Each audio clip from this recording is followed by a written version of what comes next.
Welcome to sweet stories upcoming రివ్యూలోకి వెళ్ళిపోదాం. చామంతి హర్షవర్ధన్ ఇచ్చిన బుక్స్ని తీసుకొచ్చి దేవుడి దగ్గర పెట్టి పూజ చేస్తూ ఉంటే ఈలోపు నిషా కావాలని ఆ బుక్స్ని కాల్ చేస్తుంది. పాపం చామంతి ఏడుస్తూ కిందకి వచ్చి చూసేసరికి ఇంకా అలా హర్షవర్ధన్ నిజం తెలుసుకుంటాడు.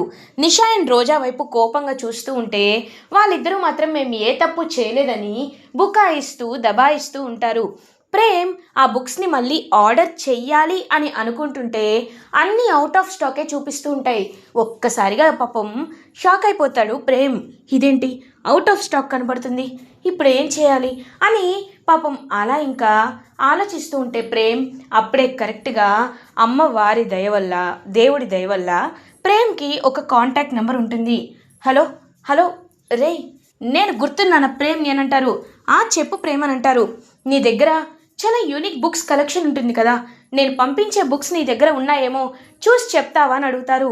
ఇదేంటి లైబ్రరీయన్కి కాల్ చేసి బుక్స్ తెప్పిస్తున్నాడు ప్రేమ్ అని షాక్లో ఉంటారు నిషా అండ్ రోజా. హా, ఉన్నాయి, కానీ ఇవాళ ఒక అమ్మాయి తీసుకువెళ్ళింది ప్రేమ్ అని అంటారు.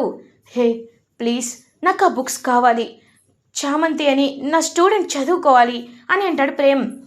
అయితే ఒక ఆల్టర్నేటివ్ ఉంది ప్రేమ్. మార్నింగ్ అంతా ఆ అమ్మాయి బుక్స్ చదువుకుంటుంది, నైట్ అంతా చామంతి చదువుకోవాలి. ఇలా చేస్తేనే నేను బుక్స్ ఇవ్వగలను, లేకపోతే అని అంటారు. అర్థమైంది, ఓకే, నేను చూసుకుంటాను. ఈవినింగ్ 6 నుండి మార్నింగ్ 6 వరకు మా దగ్గరే బుక్స్ ఉంటాయి, తర్వాత నేను నీకు తీసుకొచ్చి సబ్మిట్ చేస్తాను సరేనా అని చెప్పి పాపం ప్రేమ్ అయితే ఆ బుక్స్ని ఎలాగోకలా సంపాదించి తీసుకొస్తాడు. చామంతి చాలా అంటే చాలా హ్యాపీగా ఫీల్ అవుతుంది. ఇది ఇలా ఉండగా నైట్ అవుతుంది. చామంతి సిన్సియర్గా ఫోకస్డ్గా చదువుకుంటూ ఉంటే చామంతికి పంతులు గారు చెప్పిన మాటలు గుర్తొస్తాయి. మీ ఇంట్లో నీకు నల్లపూసలు గుచ్చకపోవడం వల్ల, నల్లపూసల కార్యక్రమం జరగకపోవడం వల్ల మీ అత్తింటి వారికి సమస్యలు వస్తాయమ్మా. దోషం పోవాలంటే 12 days నువ్వు శాకాహారమే తీసుకొని కటిక నేలపై పడుకొని చల్లనీటితో స్నానం చేసి అమ్మవారి పూజ చేయాలని చెప్పి కొన్ని నియమాలు వ్రతం చెప్తారు. సో అదంతా ఆలోచిస్తూ ఇదంతా నేను ఎప్పుడు చేయాలి, మార్నింగ్ వరకు చదువుకోవాలి, చదువుకున్న తర్వాత స్నానం చేసి ఈ పనులన్నీ చేయాలి, ప్రేమ్ బాబు ఆశీర్వాదం తీసుకోవాలి, కానీ ఇదంతా కుదిరే పనేనా, సరేలే ముందైతే లా ఎగ్జామ్స్ గురించి ఆలోచిద్దామని చెప్పి ఇంకా అలా చదువుకుంటూ ఉంటే పాపం నైట్ మిడ్ నైట్ అయిపోతుంది, ఎందుకంటే మార్నింగ్ బుక్స్ వేరే వాళ్ళకి ఇచ్చేయాలి కాబట్టి. సో మిడ్ నైట్ అవుతూ అలా ఇంకా చదువుకుంటూ ఉంటే నిద్ర వస్తూ ఉంటుంది చామ్కి. ఇది ప్రేమ్ గమనిస్తాడు. గమనించి అయ్యో చామ్ ఏంటి పాపం ఎంతైనా మార్నింగ్ అంతా పనిచేస్తుంది, నైట్ చదువుకోవాలి అంటే తను అలసిపోతుంది కదా, నా భార్య ఇలా కష్టపడ్డం నేను చూడలేను, కాబట్టి తన కోసం ఒక సొల్యూషన్ అని చెప్పి ఇంకా కిచెన్లోకి వెళ్తాడు. వెళ్ళి చూసేసరికి చంద్రిక, బాబు ఏం కావాలి, నేనున్నాను కదా, నేను చేసిస్తాను అంటే అక్కర్లేదు చందు, నేను చేస్తాను కదా అని చెప్పి టీ పెట్టుకుంటాడు. అయ్యో బాబు నేను పెట్టేదాన్ని కదా అని అంటుంది చంద్రిక. చందు ఇది నా భార్య అని ఆగిపోతాడు ప్రేమ్. ఏంటి బాబు ఏమంటున్నారు అని అంటుంది. ఏం లేదులే చందు, నా కాబోయే భార్య చామ్ కోసం అని చెప్తున్నాను అంతే, అంతకు మించి ఏం లేదు అని చెప్పి ఇంకా అలా స్పెషల్గా టీ చేసుకుని తీసుకువెళ్తాడు ప్రేమ్ చామ్ కోసం.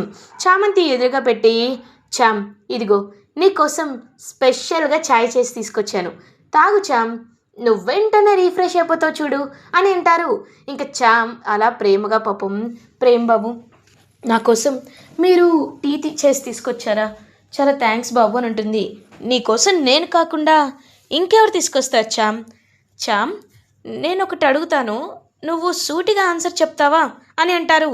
ఇదేంటి ఇలా మాట్లాడుతున్నారు, ఏం అడుగుతారబ్బా అని కంగారు పడుతుంది చామంతి. ఏం లేదు, నువ్వు నా దగ్గర ఏదైనా నిజాన్ని దాచిపెట్టావా చామ్ అని అడుగుతారు. ఒక్కసారిగా చామంతి షాక్లో ఉండిపోతుంది. ఇంకా ప్రేమ్ తన చైన్ని చూపిస్తూ అలా ఇంకా కావాలనే చూస్తూ ఉంటే చామంతి మాత్రం టెన్షన్ పడుతూ ఉంటుంది. ఏంటి చామ్ టెన్షన్ పడుతున్నావా, సరే సరే ముందు ఎగ్జామ్స్ గురించి ఆలోచించు, కానీ ఒకటి, నా దగ్గర ఏదైనా దాచిపెడితే అది నీకే డేంజర్, నాకేదైనా చెప్తే ఏ ప్రాబ్లంనైనా ఇద్దరం కలిసే ఎదుర్కొంటాం, అర్థమైంది కచ్చాం, నువ్వు బాగా చదువుకో అని చెప్పి ఇంక ప్రేమ్ అక్కడిని వెళ్ళిపోతాడు. ఇదేంటి బాబు, నిజం తెలిసిపోయినట్లే మాట్లాడుతున్నారు. నిజం తెలిసిందా, తెలియలేదా అని చాలా అంటే చాలా కంగారు పడుతుంది చామంతి. ఇంకా అలా చదువుకొని మార్నింగ్ లేవగానే పొద్దున్నే ఇంకా వాటర్తో, కోల్డ్ వాటర్తో స్నానం చేసి కటిక నేలపైన నిద్రపోయి తర్వాత స్నానం చేసి ఇంకా తులసికోటకు పూజ చేసి అమ్మవారికి పూజ చేసి ప్రేమ్ దగ్గరికి వస్తుంది. బాబు నన్ను ఆశీర్వదించండి అని అంటుంది. ఏంటి చామిది కొత్తగా అంటారు. ఏం లేదు బాబు, రోజు ఎగ్జామ్స్కి చదువుతున్నాను కదా, మాతృదేవోభవ, పితృదేవోభవ, ఆచార్య దేవోభవ అని అంటారు కదా. అమ్మ ఊర్లో ఉంది, నాన్న జైల్లో ఉన్నారు, కాబట్టి ఇప్పుడు నాకు కనిపించే దైవం ఆచార్య అంటే గురువే కదా, మీరే కదా, నాకు లెసన్స్ చెప్పింది మీరే కదా. అలాంటప్పుడు రోజు ఎగ్జామ్స్కి ప్రిపేర్ అవుతున్నప్పుడు మీ మీ ఆశీర్వాదమే తీసుకుంటాను బాబు అని వేరేలా కవర్ చేస్తుంది చామంతి. ఓ అవునా చామ్, సరే సరే అని చెప్పి ఇంక ప్రేమ్ కూడా ఆశీర్వదిస్తాడు. నువ్వు నా భార్య అని త్వరగా చెప్పాలి, ఎగ్జామ్స్ బాగా రాయాలి అని చెప్పి ఇంకా హ్యాపీగా అక్కడిని వెళ్ళిపోతారు. ఇది ఇలా ఉండగా రోజా అటు ఇటు తిరుగుతూ ఆలోచిస్తూ ఉంటుంది. ఇంతకీ ఆ యువరాణి కావేరి ఎక్కడుందో తెలుసుకోవాలి, ముందు తన పని ఫినిష్ చేయాలి. కానీ అది అవుతుందా లేదా, ఏం చేయాలి నేను అని చెప్పి ఇంకా అలా ఆలోచిస్తూ ఉంటుంది రోజా. కరెక్ట్గా అప్పుడే రోజాకి ఉపేంద్ర నుండి కాల్ వస్తుంది. వెంటనే రోజా కాల్ లిఫ్ట్ చేసి, ఏయ్ ఎందుకు కాల్ చేసావు, ఎందుకు కాల్ చేసావు నాకు అని అడుగుతుంది. అదేంటి కాబోయే యువరాణి గారు, అవసరం ఉన్నప్పుడు మాట్లాడి డీల్ సెట్ చేసి ఇప్పుడు మీరు యువరాణి అని ప్రకటన అయిపోయిన తర్వాత నన్ను పక్కన పెడుతున్నారా అని అడుగుతారు. నేను పక్కన పెట్టింది అందుకు కాదు గీత, నీ గర్ల్ ఫ్రెండ్ కదా, నేను బ్యాక్గ్రౌండ్ అంతా వెరిఫై చేశాను, అంటే ఆస్తంతా నువ్వే కొట్టేద్దాం అనుకున్నావు అంతే కదా అని అంటుంది రోజా. అలా కాదు, ఏదో సేఫ్టీ పర్పస్లో. Shut up, just shut up. నువ్వే ఉద్దేశంతో అన్నావో, ఎందుకు ఇలా అన్నావో నాకు అంతా తెలుసు. చూడు, ఇంకోసారి నాకు ఫోన్ చేయకు అని చెప్పి ఇంకా అలా కాల్ కట్ చేస్తుంది రోజా. ఈ రోజా ఎందుకు ఇలా అనుకుంటుందో నాకు తెలియదు, కానీ ఈ రోజా విషయంలో నేను ఇంకాస్త జాగ్రత్తగానే ఉండాలి అని చెప్పి ప్రేమ్ అలా ఉపేంద్ర అలా అక్కడి నుండి వెళ్ళిపోతాడు. ఇది ఇలా ఉండగా నిషా గున్నాకి కాల్ చేస్తుంది. రేయ్, ఇంకొక 10 రోజుల్లో ఎగ్జామ్స్ ఉన్నాయి తెలుసు కదా. ఆ చామంతి నేను ఎంత డిస్టర్బ్ చేస్తున్నా డిస్టర్బ్ అవ్వకుండా చదువుకుంటూనే ఉందిరా. అలాంటప్పుడు నువ్వు కూడా ఏదో ఒకటి చేయాలి కదా అని అంటారు. ఏం చేయమంటావు నన్ను అని అడుగుతారు. ఏం చేయమంటానా, చూడు నేను చెప్పినట్టు చెయ్యి. చామంతి బాగా డిస్టర్బ్ అవ్వాలి. అలా అవ్వాలి అంటే చామంతి ఫ్యామిలీని టచ్ చేయాలి. చామంతి ఫ్యామిలీలో వాళ్ళ నాన్న రామచంద్రయ్య జైల్లో ఉన్నాడని తెలిసింది కాబట్టి నీకు అసలే ఇన్ఫ్లుయెన్స్ చాలా ఎక్కువ కదా. ఆ రామచంద్రయ్యపై అటాక్ చేయించు. ఆ రామచంద్రయ్య హాస్పిటల్లో పడేలా చేయి.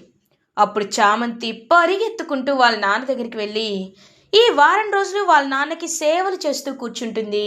వాళ్ళ నాన్నే గుర్తొచ్చి బ్రెయిన్ అంతా పాడు చేసుకుంటుంది. అప్పుడు చామంతి ఎగ్జామ్స్ ఫెయిల్ అవుతుంది. ఇది నా ప్లాన్ అని అంటుంది నిషా. అర్థమైంది, బాగా అర్థమైంది.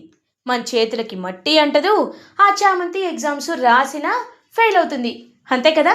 ఓకే, నాకు తెలిసిన వాడు ఒకడు ఉన్నాడు, వాడికి నేను కాల్ చేస్తాలే అని గుణ కాల్ కట్ చేసి ఇంకొక రౌడీకి, అంటే వాళ్ళ లోపల ఆ సెంట్రల్ జైల్లో రామచంద్రయ్య ఉంటున్న సెంట్రల్ జైల్లో ఒకటి తెలుసు అడవి అని, వాడికి కాల్ చేస్తాడు.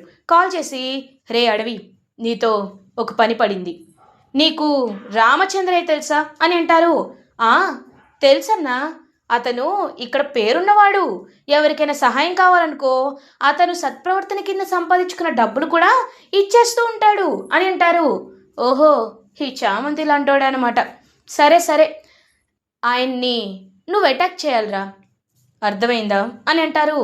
అన్నా అది అని అనేసరికి నీకెంత డబ్బు కావాలో అరేంజ్ చేస్తాను, బెయిల్ కూడా ఇండిపెండెన్స్ డే కల్లా వచ్చేలా చేస్తాను, అర్థమైందా అని అంటారు.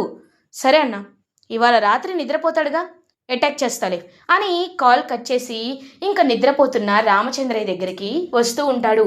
వచ్చి, నిన్ను చంపేయాలనుకుంటున్నాను అని చెప్పి ఇంకా అలా ఒక పెద్ద ఐటెం తీసుకొచ్చి రామచంద్రయ్యపై వెయ్యాలని వస్తుంటే ఒక చెయ్యి అడ్డుకుంటుంది. ఇంకా ఒక్కసారిగా రామచంద్రయ్య కళ్ళు తెచ్చి చూస్తాడు. చూసి ఇంకా వెంటనే ఆ రౌడీగాడిని బాగా కొడుతూ ఉంటారు. అప్పుడే ఇంకా జైలర్ కానిస్టేబుల్స్ వచ్చి, ఏయ్ ఏంట్రా ఆ సెల్లో ఉన్నవాడికి ఈ సెల్లో పని ఏంటి, రామచంద్రయ్యపై అటాక్ చేయాలనుకుంటున్నావా అని చెప్పి వాడిని బాగా కొట్టి తీసుకెళ్ళిపోతారు. ఇంకా వెంటనే రామచంద్రయ్య అసలు నన్ను కాపాడింది ఎవరు అని పక్కకి తిరిగి చూసేసరికి ఒక్కసారిగా షాక్లో ఉండిపోతారు. ఆయన ఎవరో కాదు, చక్రధర్ అంటే ఈయన ఎవరు అంటే యువరాణి వాళ్ళ మేనమామ. అంటే రాజావారు రాణివారికి ఒక కొడుకు ఉన్నారు, కుమారవర్మ కూతురే యువరాణి కాబట్టి కుమారవర్మ వాళ్ళ వైఫ్ వాళ్ళ అన్నయ్య ఆయన. అంటే యువరాణి వాళ్ళ మేనమామ, చామంతి వాళ్ళ మేనమామ. సో ఇంకా ఆ చక్రధర్ మహారాజుని చూసి ఒక్కసారిగా షాక్ అవుతాడనమాట రామచంద్రయ్య. బాబు మీరు మీరు చక్రధర్ గారే కదా అని అంటారు. అవును రామచంద్రయ్య, నన్ను బాగానే గుర్తుపట్టావే అని అంటారు. అయ్యా మీరేంటయ్యా ఇక్కడ అని అంటారు. నేను ఎప్పటి నుండో ఈ జైల్లోనే ఖైదీగా ఉంటున్నాను కదా రామచంద్రయ్య. అవును, నీ బిడ్డలు ఎలా ఉన్నారు అని అడుగుతారు. అయ్యా వాళ్ళు బాగున్నారయ్యా, నా నా బిడ్డ చామంతి ఇప్పుడు కంఠమనేని ఇంట్లో ఉంటుందయ్యా, హర్షవర్ధన్ అయ్యగారే తన బాధ్యత అంతా తీసుకున్నారు అని చెప్తారు. హో, హర్షవర్ధన్ తీసుకున్నాడా, ఇది చాలా సంతోషించదగిన విషయం అని హ్యాపీగా నవ్వుతూ ఫ్లాష్ బ్యాక్లోకి, అంటే కావేరి వాళ్ళ తాత సుందరమూర్తి వచ్చి ఒక పర్సన్తో జైల్లో మాట్లాడతారు, ఒక నీడతో. ఆ పర్సన్ మనకి డైరెక్ట్గా చూపించరు. ఆయన మీరు వెంటనే వెళ్ళిపోండి, కావేరికి ఎలాంటి ప్రమాదం జరగకూడదు అని సలహా ఇచ్చేది కూడా ఆ షాడో పర్సనే యువరాణి వాళ్ళ మేనమామ. సో ఆయన రామచంద్రయ్య వైపు చూస్తూ, రామచంద్రయ్య నీ బాధ్యతని నువ్వు సరిగ్గా నిర్వర్తించావు.